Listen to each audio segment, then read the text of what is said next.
Hello दोस्तों, आज की वीडियो में हम बात करेंगे ब्लड टेस्ट के रिपोर्ट को किस तरह से समझ सकते हैं। हम सब रेगुलरली किसी न किसी वजह से खुद की या फैमिली में किसी की ब्लड टेस्ट या सीबीसी करते रहते हैं। ये एक ऐसा टेस्ट है जिससे बॉडी में कई सारी बीमारियों का पता लगा जा सकता है। आज की वीडियो में हम कोशिश करेंगे ये टेस्ट रिपोर्ट को समझने के लिए। आप वीडियो को पूरा देखिए, at the end of the video आप जरूर इसको अच्छी तरह से समझ पाएंगे।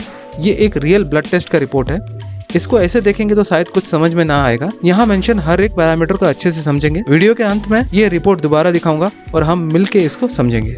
तो डॉक्टर नॉर्मली कौन से कंडीशन में सीबीसी को सजेस्ट करते हैं? मोस्ट ऑफ द टाइम ये एक पार्ट ऑफ रूटीन चेकअप रहता है। डॉक्टर अगर सस्पेक्ट करते हैं आपको एनीमिया है तो सीबीसी के लिए सजेस्ट करेंगे। बॉडी में अगर कोई दूसरा टाइप का डिजीज है, स्पेशली इम्यूनिटी रिलेटेड, तो ब्लड टेस्ट किया जाता है। ब्लड कैंसर के केस में किया जाता है। और अगर कुछ ऐसे सिम्टम्स है जैसे वीकनेस, फैटीग या कंटिन्यूअस फीवर आना और जल्दी कम होना, ऐसे सारे कंडीशन में भी डॉक्टर ब्लड टेस्ट का सजेस्ट करते हैं।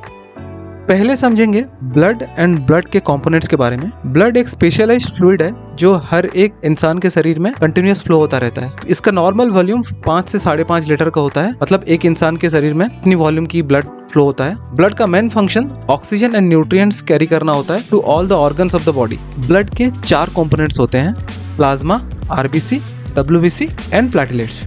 प्लाज्मा को fluid part of the blood भी कहते हैं, जिसमें RBC, WBC and platelets float करते रहते हैं। पिक्चर में येलो कलर का फ्लूइड देख सकते हैं, वो प्लाज्मा है। इसका वॉल्यूम नॉर्मली बॉडी में 3.5 लीटर का होता है। आरबीसी यानी रेड ब्लड सेल्स, ये एक डिस्क शेप सेल होता है। आरबीसी का मेन फंक्शन ऑक्सीजन कैरी करना होता है थ्रू हीमोग्लोबिन, जो आरबीसी के अंदर पाए जाते हैं। डब्ल्यूबीसी यानी व्हाइट ब्लड सेल्स, ये शरीर के इम्यूनिटी के लिए रिस्पॉन्सिबल होते हैं। इन्फेक्शन या डिजीज के टाइम पे डब्ल्यूबीसी जो बैक्टीरिया या वायरस रहते हैं उनसे फाइट करके शरीर को इन्फेक्शन फ्री करते हैं। प्लेटलेट्स, ये भी टाइनी डिस्क शेप सेल होते हैं। ये ब्लड को जमने में या क्लॉट होने में मदद करते हैं। जब भी बॉडी में कोई इंजरी होता है, ब्लड थोड़ा देर बहने के बाद बंद हो जाता है, वो प्लेटलेट्स की वजह से होता है। ब्लड टेस्ट में हम नॉर्मली 5 पैरामीटर्स देखते हैं जो इंपॉर्टेंट होते हैं। इसके अलावा भी और पैरामीटर्स होते हैं जो हम डिस्कस करेंगे। तो ये 5 पैरामीटर्स होते हैं: आरबीसी, हीमोग्लोबिन, डब्ल्यूबीसी, पीसीबी यानी पैक्ड सेल वॉल्यूम, इसको हेमाटोक्रिट वैल्यू भी कहते हैं, एंड प्लेटलेट्स। तो आइए ये पैरामीटर्स को हम डिटेल में समझते हैं। आरबीसी का मेन फंक्शन ऑक्सीजन कैरी करना होता है थ्रू द हीमोग्लोबिन, जो आरबीसी के अंदर पाए जाते हैं। तो बेसिकली जब ऑक्सीजन एक्सचेंज होता है लंग्स पे, तो ऑक्सीजन हीमोग्लोबिन के साथ बाइंड करते हैं और ये बाइंड करके ऑक्सी हीमोग्लोबिन मॉलिक्यूल फॉर्म करते हैं। देन ये टारगेट ऑर्गन को रीच होने के बाद ऑक्सीजन को रिलीज कर देते हैं। इस तरह से कोई एक पर्टिकुलर ऑर्गन उनके पास ऑक्सीजन पहुंचता है। तो आरबीसी एक बहुत ही vital and important components of the blood होता है। इसका लिमिट मेल बॉडी में 4.35 टू 5.65 मिलियन पर क्यूबिक मिलीमीटर होना चाहिए एंड फीमेल में 3.92 टू 5.1 मिलियन पर क्यूबिक मिलीमीटर। अगर आपके बॉडी में आरबीसी ये वैल्यू से कम है या काफी लो है, दैट मीन्स आपकी वो कुछ विटामिन की डेफिशिएंसी की वजह से भी हो सकता है। नॉर्मली तो ये विटामिन B6, विटामिन B12 और फोलेट डेफिशिएंसी की वजह से हो सकता है। हीमोग्लोबिन, जैसे मैंने बताया, इसका मेन फंक्शन ऑक्सीजन कैरी करना होता है और हीमोग्लोबिन आरबीसी के अंदर पाए जाते हैं। हीमोग्लोबिन का वैल्यू इन मेल 14 से 18 ग्राम होना चाहिए पर डेसीलीटर एंड फीमेल के बॉडी में 12 से 16 ग्राम पर डेसीलीटर। अगर हीमोग्लोबिन लो है तो यूजुअली ये आयरन डेफिशिएंसी होता है, अगर अदर कोई मेडिकल कंडीशंस नहीं है। अदरवाइज कुछ सीवियर केसेस में भी हीमोग्लोबिन कम होने का चांसेस होता है, जैसे इंटेस्टिनल ब्लीडिंग हुआ, पेट के अंदर खून की अगर ब्लीडिंग हो रही है, या फिर कैंसर केसेस में, या कुछ नॉर्मली फीमेल मेंस्ट्रुअल ब्लीडिंग के टाइम में भी हीमोग्लोबिन लेवल कम हो सकता है।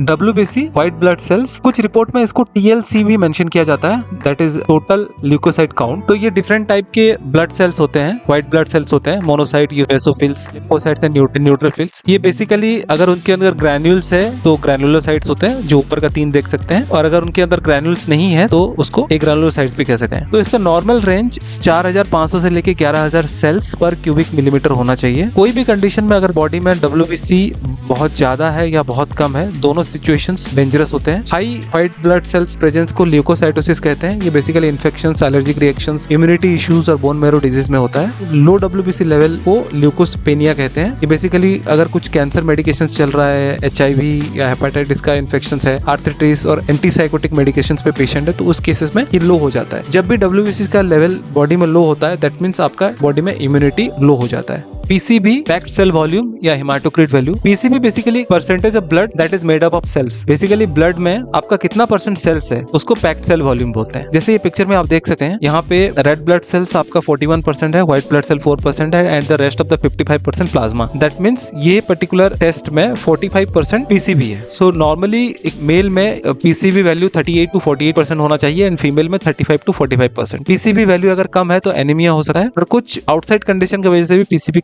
लो आ सकता है। अगर कोई पेशेंट को बहुत सारा फ्लूइड दिया गया है तो उनका हीमोडाइल्यूशन की वजह से उनका पीसीबी वैल्यू कम आ सकता है।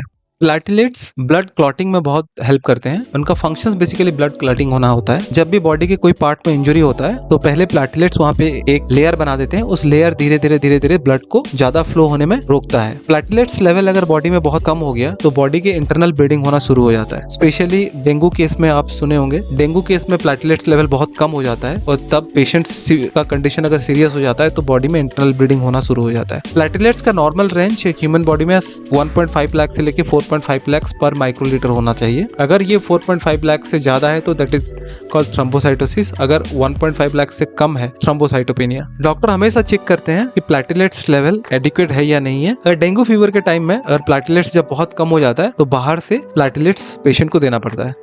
अनदर इंपॉर्टेंट पैरामीटर है RDW that is red cell distribution width. ये आरबीसी के साइज एंड वॉल्यूम में कितना वेरिएशन है उसको मेजर करते हैं। तो इसका जो नॉर्मल रेंज है मेल बॉडी में 11.8 to 14.5% वेरिएशन होना चाहिए एंड फीमेल बॉडी में 12.2 to 16.6 वेरिएशन होना चाहिए। अगर ये वेरिएशन बहुत कम है दैट मीन्स आरबीसी का साइज बहुत छोटा है और उस कंडीशन को माइक्रोसाइटिक एनीमिया कहते हैं। High RDW also indicates anaemia. सिर्फ RDW के वैल्यू से डॉक्टर यूजुअली कोई भी कंक्लूजन में नहीं पहुंचते हैं। इसको दूसरे पैरामीटर के साथ कंपेयर करके एक फाइनल कंक्लूजन लिया जाता है। MCV यानी मीन कॉर्पस्कुलर वॉल्यूम, ये रेड ब्लड सेल के एवरेज साइज एंड वॉल्यूम को इंडिकेट करता है। अगर MCV वैल्यू कम है दैट मीन्स आपको माइक्रोसाइटिक एनीमिया है। ये आयरन डेफिशिएंसी की वजह से हो सकता है, लेड पॉइजनिंग और कुछ जेनेटिक कंडीशन की वजह से भी होता है। एक बहुत रेयर केसेस में ये हाई होता है, बोन मैरो इफेक्ट होता है to a very rare type of cancer. MCH that is mean corpuscular haemoglobin, ये average amount of haemoglobin in RBC होता है। Similarly MCHC means mean corpuscular haemoglobin concentration, ये average amount of haemoglobin concentration एक given amount of blood में कितना है उसको indicate करता है। सो आई थिंक सारे इंपॉर्टेंट पैरामीटर्स जो ब्लड टेस्ट में रहते हैं उसको हमने डिस्कस कर लिए हैं with the right value body में कितना होना चाहिए। ये सेम रिपोर्ट है, ये एक 33 ईयर ओल्ड फीमेल की है। आइए जो चीज अब तक हम लोग डिस्कस किए उसके बेसिस में इस रिपोर्ट को एक बार एनालाइज करते हैं। तो हीमोग्लोबिन वैल्यू ये 10.3 है। क्लियरली ये लो हीमोग्लोबिन है। अभी जो रेफरेंस रेंज है 12.5 है और हमने देखा भी था ह्यूमन फीमेल बॉडी में ये 12 से ऊपर रहना चाहिए। पैक्ड सेल वॉल्यूम सिमिलरली इनको कम है 30.70, क्योंकि इनका हीमोग्लोबिन लेवल कम है उसी वजह से पीसीबी भी उनका कम आया है। आरबीसी काउंट उनका सही है 4.39 पे है which is within the reference range. MCH, MCB, MCH, MCHC, RDW ये सब नॉर्मल रेंज में है। आप देख सकते हैं RDW 14.8 है, whether the reference range 11.6 to 14 बताया गया है। तो यहाँ पे एक इंपॉर्टेंट चीज मैं बताना चाहूंगा, अगर कोई भी पैरामीटर थोड़ा ऊपर या नीचे आ रहा है, थोड़ा ज्यादा या कम आ रहा है तो आप उसको पैनिक मत लीजिए, क्योंकि बहुत सारे कंडीशन के ऊपर डिपेंड करता है आपका ब्लड टेस्ट का रिपोर्ट किस तरह से आएगा। फॉर एग्जाम्पल अगर आप किस तरह का खाना खाए हैं या किस तरह का ड्रिंक्स पिए हैं बिफोर द ब्लड टेस्ट, वो भी डिसाइड करता है। थोड़ा पैरामीटर ऊपर नीचे होता है। अगर आप सर्टेन मेडिकेशंस ले रहे हैं या कोई पर्टिकुलर सप्लीमेंट्स ले रहे हैं तो वो भी आपके ब्लड टेस्ट के रिपोर्ट को अल्टर कर सकता है। अगर टेस्ट से पहले आपने हेवी एक्सरसाइज किया है तब भी थोड़ा रिपोर्ट का कुछ पैरामीटर्स ऊपर नीचे हो सकता है। फीमेल स्पेशली अगर उनका मेंस्ट्रुअल पीरियड चल रहा है उस टाइम में ब्लीडिंग बहुत होता है और उस टाइम में हीमोग्लोबिन लेवल भी थोड़ा ऊपर नीचे हो सकता है। तो ये सारा पैरामीटर को कंसीडर करके आप रिपोर्ट को एनालाइज कीजिए। फिर देखते हैं हम लोग यहाँ पे टोटल ल्यूकोसाइट काउंट, ये 8600 है which is within the reference range, जो कि नॉर्मली है। नाउ यहाँ पे differential leucocyte count and absolute leucocyte count, ये दो आप देख सकते हैं। तो बेसिकली ये इंडिविजुअल जो हमने देखा था टाइप ऑफ WBC रहते हैं उनका इंडिविजुअल वैल्यू है, यहाँ पे परसेंटेज वाइज है, यहाँ पे नंबर वाइज। तो ये सारे with in the reference range देख रहे हैं, कोई इसमें कोई भी एबनॉर्मलिटी नहीं है। प्लेटलेट्स काउंट भी 1,70,000 है जो कि काफी अच्छा है, I mean with in the reference range है और फीमेल बॉडी के लिए सही है। तो इस तरह से आप इसको एनालाइज कर सकते हैं। और अंत में मैं इतना कहना चाहूंगा कि अगर आपको रिपोर्ट में कोई भी एबनॉर्मलिटी लगे तो आप उसको सेल्फ मेडिकेशन मत कीजिए, इमीडिएटली आप डॉक्टर के पास जाइए। डॉक्टर उसको और एक बार एनालाइज करके आपको फर्दर कोर्स ऑफ मेडिकेशन या फर्दर कोर्स ऑफ एक्शन बताएंगे। तो ये वीडियो बनाने का पीछे का ऑब्जेक्टिव सिंपली इतना है, आपको मिनिमम लेवल ऑफ नॉलेज दे सकें, जिसकी वजह से आप ये रिपोर्ट को खुद ने घर में पढ़ सकें, समझ सकें, और उस पर अगर कुछ एबनॉर्मलिटी आपको दिखे, कुछ बहुत वैल्यू हाई या लो दिखे, तो आप accordingly time wise proper step ले सके, ताकि एक बड़े डिजीज को आने से आप अवॉइड कर पाए। अगर वीडियो आपको अच्छा लगा तो प्लीज लाइक कीजिए, अपने फ्रेंड सर्किल में, फैमिली सर्किल में इसको शेयर कीजिए, और चैनल को अगर अच्छा लगा, आपको लगा कुछ वैल्यूएबल इनपुट्स मिला, तो प्लीज सब्सक्राइब कीजिए। ऐसे ही नॉलेजेबल इनपुट्स में लाता रहूंगा। तो मिलते हैं और एक नॉलेजेबल वीडियो के साथ।